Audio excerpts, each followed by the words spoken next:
మీరు ఒక హోంమంత్రి వీడియోని మార్ఫ్ చేసో లేకపోతే ఫేక్ ఎడిటింగ్ చేసో చేయటం అనేది తప్ప రైటా, రిలీజ్ అవుతుందా లేదా? ఎవరు చేసినా మీరు నేనేమంటున్నా, కాంగ్రెస్ పార్టీ సర్క్యులేట్ చేసింది అకార్డింగ్ టు ఢిల్లీ పోలీస్. నేను రాటిఫై చేయడానికి లేను సార్ ఇక్కడ. BJP or Delhi police they can declare who are the culprit అనేది. అప్పటి వరకు నేను దాని గురించి మాట్లాడా. నేనేమంటున్నా అంటే వారికి అంతలా భయపడుతున్నారు, అంతలా బెదిరిపోతున్నారు.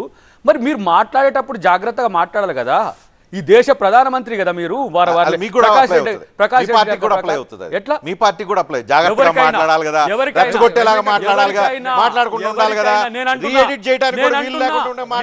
ప్రధానమంత్రి మాట్లాడితేనేమో అది రైట్ అవుతుంది, హోమ్ మినిస్టర్ మాట్లాడితే అది రైట్ అవుతుంది, ముఖ్యమంత్రి మాట్లాడితే తప్పెట్లయితుంది.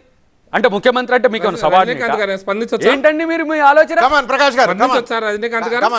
స్పందించండి. స్పందించొచ్చా రజనీకాంత్ గారు? స్పందించొచ్చా? చెప్పండి సార్ మీరు ఇప్పుడు ప్రధానమంత్రి గారు లేదా హోంమంత్రి గారు, మేము అధికారంలోకి వస్తే కోర్టులు ఎట్లాగో పెండింగ్ ఉంది, మేము ఈ రాష్ట్రంలో కర్ణాటకలో ఏది చూపించినాం, ముస్లిం రిజర్వేషన్లు మేము రద్దు చేస్తాము, మేము ఇవ్వము. ఆ రిజర్వేషన్లలో ఉన్నటువంటి 4%ను ఎస్సీలకు ఎస్టీలకు పంచుతాం. ఇది మా పార్టీ విధానం, ఇది మా పార్టీ స్టేట్మెంట్. మా హక్కు ఉంది. మేము గెలిస్తే మాకు హక్కు ప్రజలు ఇచ్చినట్టు ప్రజల ముందు పెడుతున్నాం. మాకు అవకాశం ఇవ్వండి అని ప్రజల ముందు పెడుతున్నాం. ఇస్తే మేము చేస్తాం, బరాబర్ చేస్తాం. ఎందుకు అది మాకు ప్రజాస్వామ్యంలో చట్టాలు చేసే హక్కు. మీకు ఎట్లయితే ఇచ్చే హక్కు ఉందో తీసేసే హక్కు కూడా రాజ్యాంగమే అది తప్పని మీకు హక్కు ఎక్కడ ప్రశ్నించడం అనేటువంటిది రాజ్యాంగ విరుద్ధం సార్. అది వద్దనడం రాజ్యాంగ విరుద్ధం సార్. మాకు ఇచ్చినటువంటి హక్కు, మీరు ఇచ్చిన హక్కు ఎట్లుందో తీసేసే హక్కు కూడా మాకున్నది సార్. ఇది రాజ్యాంగ విరుద్ధం ఎట్లయితే సార్ కాదు. ఉమ్మడి ఆంధ్రప్రదేశ్ లో ముస్లింల జనాభా ఎంత చెప్పమనండి, వారిని ఇంటరాక్ట్ కమ్మనండి. ఎంత ముస్లింల పాపులేషన్ చెప్పండి ప్రకాష్ రెడ్డి గారు. చెప్పనా సార్ చెప్పండి సార్. ముస్లింల జనాభా 12% ఉండొచ్చు, 22%. ఇప్పుడు 12% ఉంది. ఇప్పుడు ఎంత మాత్రం ముస్లింల చెప్పలే, ముస్లింల మీరు తప్పు చేస్తున్నారు కదా. ముస్లిం రిజర్వేషన్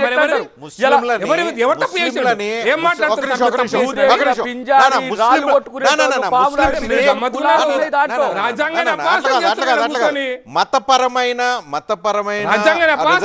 రాజ్యాంగం అంగీకరించదని ముస్లింలను బీసీల కింద మార్చి బీసీల కింద చూపించి రిజర్వేషన్ ఇవ్వడం దొంగదారే కదా. అది తప్పు కదా. అది తప్పు కదా. ఇస్తే బరాబర్ ఇవ్వండి, కావాలంటే కాన్స్టిట్యూషన్ చేంజ్ చేయండి. ఇప్పుడు సుప్రీంకోర్టు జ్యుడికేచర్లో ఉన్నప్పుడు మీరు నేను కామెంట్ చేయడం అని దానికి నేను ఒప్పుకోను. ఎందుకంటే రేపు నా మీద ఎవరైనా షూ వేయచ్చు. ఎందుకంటే అది సుప్రీంకోర్టు పరిధిలో ఉంది. మేము కాదు తేల్చేది. 5% ఎకనామికల్లీ బ్యాక్వర్డ్ క్లాస్.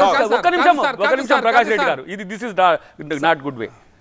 ఈడబ్ల్యూఎస్ రిజర్వేషన్లను ఇచ్చినాం మనం. ఎందుకు ఇచ్చినాం?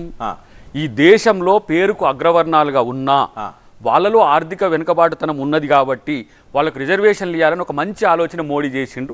కాంగ్రెస్ పార్టీ భద్రత ఇచ్చింది. ఇవాళ ఎవరో ఒక ఆయన పోయి కేసు వేసిండు. ఏమని వేసిండు? ఆర్థికంగా ఉన్నత వర్గాల్లో వెనుకబాటు వాళ్ళకి ఇవ్వద్దు అని ఇచ్చిండ్రు. మనం తీసేస్తామా? ఎందుకు తీసేస్తాం? ఇవ్వాల్సిన బాధ్యత భారత ప్రభుత్వానికి ఉంది, ప్రతిపక్షంగా మాకు ఉంది. ఈ ఫేక్ వీడియోని రాజకీయంగా జరిగిన కేసుని మీరు రాజకీయంగా వాడుకోవాలనుకుంటున్నారా? రాజకీయం కాదు సార్. వాళ్ళు వచ్చి వాళ్ళ వేయకముందే వచ్చి పడ్డారు. కౌంటర్ కేసు ఇస్తారా? కౌంటర్ కేసులు ఉంటాయా? రేపు మా పార్టీ విధానం ఏందనేది రేపు చెప్తాం.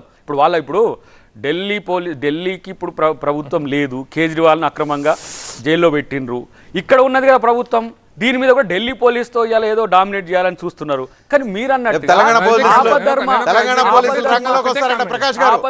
ఆపద్ధర్మ ప్రభుత్వంగా ఉండి పోలీసులు దుర్వినియోగం చేస్తున్నారు. ఢిల్లీ పోలీసుల మీద తెలంగాణ